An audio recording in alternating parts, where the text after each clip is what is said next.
Chaitanya NC24 leak అయిందా? నన్ను follow అవ్వండి, నిజం ఏమిటో తెలుసుకుందాం. నాగ చైతన్య అభిమానులు ఎంతో ఆసక్తిగా ఎదురు చూస్తున్న సినిమా NC24 గురించి ప్రస్తుతం పెద్దగా బజ్ నడుస్తుంది. కానీ ఇప్పుడు ఒక్కసారిగా సినిమా లీక్ అయిందనే వార్తలు వైరల్ అవుతున్నాయి. ఒక సినిమా లీక్ అయితే దాని ప్రభావం చాలా పెద్దదిగా ఉంటుంది. టీం అంతా వేసిన కష్టమంతా వృధా అవుతుంది. బాక్స్ ఆఫీస్ కలెక్షన్లు దెబ్బతింటాయి. నిర్మాతలకు భారీగా నష్టాలు రావచ్చు. ముఖ్యంగా కథలో ఉన్న ట్విస్టులు, సర్ప్రైజులు ముందే బయటికి వస్తే ప్రేక్షకులకు ఫన్ పూర్తిగా పోతుంది. ఫ్యాన్స్, ఇండస్ట్రీ వర్గాల్లో ఇది చూసిన వాళ్ళంతా షాక్ అయ్యారు. ఇది నిజమే అయితే టీం ఏం చేస్తుంది? లీక్ చేసిన వారిపై చర్యలు తీసుకుంటారా, లేకపోతే రిలీజ్ డేట్ ప్రకారం ముందుకెళ్లిపోతారా? ఇంకా సినిమా టీం నుంచి అధికారిక ప్రకటన రాలేదు, కానీ అందరూ ఆ ప్రకటన కోసం ఎదురు చూస్తున్నారు. ఇంతలో మరో ప్రశ్న, లీక్ ఎలా జరిగింది? టెక్నికల్ మిస్టేకా, లేక దురుద్దేశంతో చేసిన పైరసీనా? ఈ లీక్ ఎక్కడి నుంచి జరిగినా తగిన చర్యలు తీసుకోవాలి. తప్పక ఆ కంటెంట్ డౌన్ చేయాలి, లేకపోతే సినిమా మీద ప్రభావం తప్పదు. కొన్ని రిపోర్ట్స్ ప్రకారం మేకర్స్ ఇప్పటికే యాక్షన్ లోకి వచ్చారు అంటున్నారు. కానీ ఇవన్నీ ఆధారాలు లేని వార్తలే కావచ్చు. అందుకే అఫీషియల్ అప్డేట్ వచ్చే వరకు అభిమానులు కూల్గా ఉండాలి. మొత్తానికి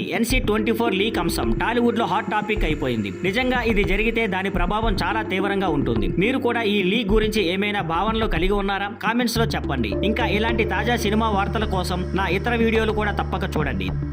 thank you for watching. Please like, share and subscribe.